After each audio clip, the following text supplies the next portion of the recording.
In this lesson, we're going to continue examining the properties of the staff in terms of intervals and, of course, in terms of labeling the letters on the keyboard, or just the pitches more generally.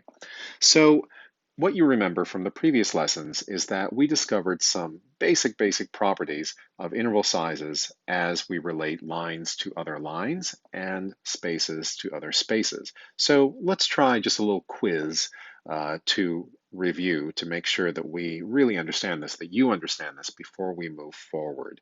So here is a note head on line number 1. Here's a note head on line number 3. What's the interval size? And start with this. Some of you are probably already giving me the answer. That's fine because I can't hear you anyway. But is this an odd size or an even size? It's got to be odd because remember, this is a compounded skip, right? Because from a line to a line is a skip, and from another line to another line is a skip. So in this case, 3 plus 3 minus the overlap, and we've got a fifth, right? So you're pretty good with that. You understand that. So remember, line to a line, an odd numbered size. Space to a space, similarly an odd numbered size. What about this one? Here's a slightly more challenging one. A note head on space number 1 up to a note head on line number 3. What is this interval? I'll give you some time to think. First of all, is it even or odd? Well, because we have a space and a line instead of a space and a space or a line and a line, the answer is it's an even interval. In fact, you can think of it this way. This is some sort of skip plus a step. Do you see that? For example, let me highlight this, from the first space to the second line, that's obviously a step because they're adjacently related, right? Not a skip, sorry, a line to a space or a space to a line, that's a step. And then from this second line to the third line is a skip indeed. So a step plus a skip, 2 plus 3, well, that equals 5 minus the overlap right there. And so we have a size of 4. By the way, just as a quick review of all the other things we've been talking about, a size of 4, is that a unison, a step, a skip, or a leap? In other words, which interval size category does this fall under? And of course, the answer is a leap of a fourth. Okay, so let's do one more. I'll try to talk a little bit less. Let's do a hard one.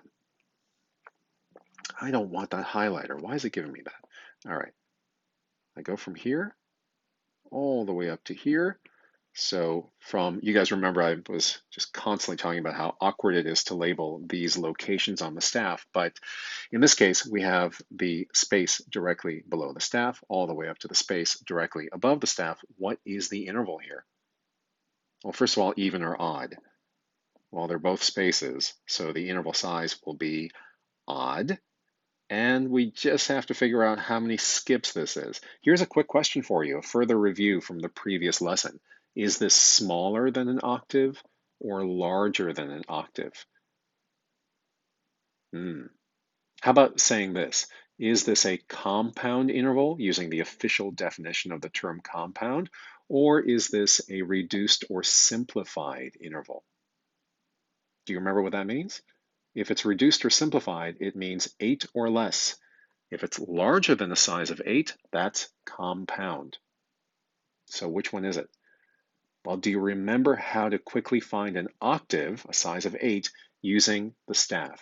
Do you remember that it's 3 skips and a step? I hope you do, because that's what we did at the end of the previous lesson. So here we go. 3 skips. Skip number 1, skip number 2, skip number 3, right? 1, 2, 3, 3 skips, and a step. Well, a step above this third space is line number 4. There it is, right? That's a step. So, well, again, it looks intimidating, doesn't it sometimes? 3 plus 3 plus 3 plus 2. What could that possibly yield? Well, you know what? Let's do it the slow way. I prefer doing that because I just want to be really sure that my answer is completely correct. So 3 plus 3 plus 3 is 9 plus 2 is 11, but how many overlaps do we have here? 1, 2, and 3, correct? So 11 minus 3 is 8. So definitely this is an octave. Now let's take this further. I want you to be sure that you're looking at this problem as you look at this problem right here. In fact, not the entire problem, but specifically, here, let me just sort of pull this out of here. I'm looking at the interval size from line number 4 up to the space directly above the staff. What is this specific interval? Well, why am I asking you to look at this one right there? Why do I care? Because look, this on the left is a step plus a skip. Or we can conceptualize it similarly like this. It is a skip plus a step. Do you see how either way the starting point and the ending point is the same, right? The first space up to the third line.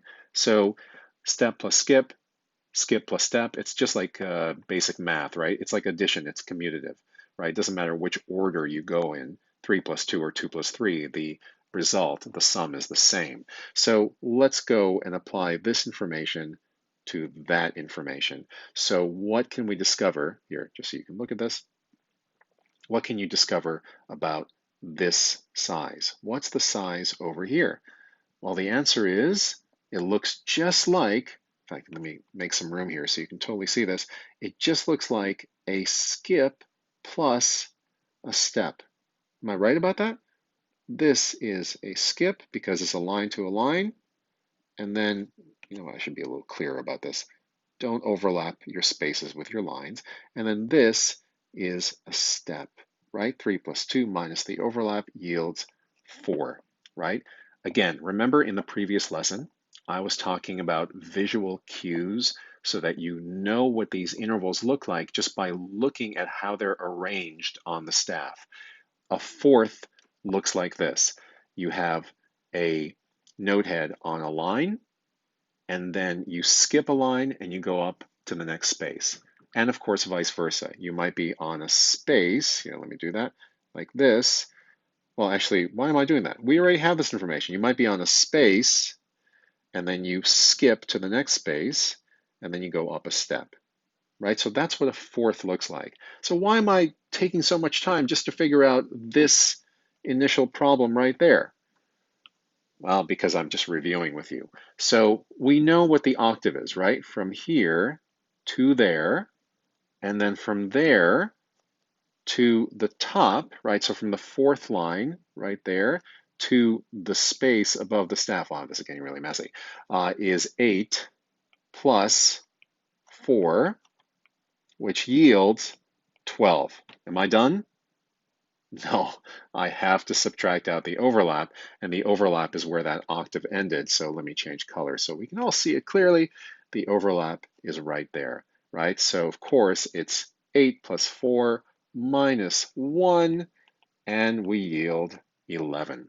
So we've done this in previous lessons, a bit differently, of course, but this is the answer, that the range of the entire staff, right, from all the way on the bottom to all the way on the top, whether I represent it vertically aligned, which remember is a harmonic interval, or I represented in success. Okay, I don't know why that keeps coming up. Or I represented, I mean, I do know. If anyone starts commenting, you'll say that it has to do with the fact that I might have double pressed on my pencil here, my Apple Pencil. So yes, I know why it happens. But anyway, rhetorical question, digressions, never mind. Don't mind me talking to myself. In fact, all I'm doing here is talking to myself, right? Even when I say I'm talking to you guys, I guess I am in a way, if anyone listens. Is this like the proverbial tree in a forest? That if a teacher teaches and no one listens, is the teacher really teaching? All right, I'm not going to go down this rabbit hole. So anyway, if I start from this space below the staff and I go in succession left to right, and I yield the space above the staff, this represents a melodic version, right, of the same interval, which in both cases is an interval of 11. Okay, let's move on to something new. What's really interesting about this is the range, right? From the bottom to the top, or from the top down to the bottom. Either you go up the staff, down the staff, it doesn't matter. The range of one individual staff is 11 letters. What's really interesting about this is that corresponds very roughly, don't take this as holy writ, this corresponds very roughly to the range of an untrained voice, right? So for those of you shower singers out there, or people who just sing but aren't, again, you're not specifically trained to sing, you're not an opera singer, you're not a pop singer, you never had vocal lessons, you probably can cover a range of about 11 notes, which is about an octave and a half. How do you know? Well, you start as low as you can sing reliably, like bom, and you just start going up by step. Now, again, if you're not trained, you may not know what a step sounds like, but if I were at the keyboard, I would just start going, for example, from A up to B, up to C, up to D. These are all steps, right? So it might sound something like bom, bom, bom, bom, bom, and so on. And eventually I'll start to waver because I'll get up to the very top of my untrained range, and that's about 11. Some people can obviously sing more. Some people have ranges of 2 octaves or 3 octaves, right? There are certainly outliers who can sing much more than that. But the reason I am belaboring this point about the range of an 11th is because once we start adding notational principles that indicate ranges, or registers as they're called, then we have to remember that one individual staff essentially covers the range of one voice type. Now, in the next lesson, we're going to be talking about that, right? How do we know which ranges are indicated using a single staff, and are there symbols that let us do so? And the answer is yes. The symbols are called clefs, the ranges are called soprano, alto, tenor, baritone, mezzo-soprano, treble, bass, but with the exception of treble, which is a fairly wide-ranging register or range of pitches, all the other ones that I mentioned, you probably recognize as voice types, right? So think of it, soprano, again, didn't want that one. So soprano, and then there's something called contralto, which is really just alto. You can shorten it that way. And then we've got something called a tenor, and then a bass. So some of you are definitely familiar with this because if you ever sang in chorus, you might have looked at your part, or maybe even at the entire score, that is, the pages where all of the music is printed, and you might have seen some indication that this is for SATB chorus. That's a mixed chorus of sopranos, altos, tenors, and basses. But anyway, this is for another lesson. So in the next lesson, we'll talk about designating specific pitches to the staff notation, and as a result, specific registers. Because remember, what we've been doing so far is treating the staff as though it's an abstract entity, just describing intervallic relationships. Now it's time to assign specific pitches to specific lines and spaces.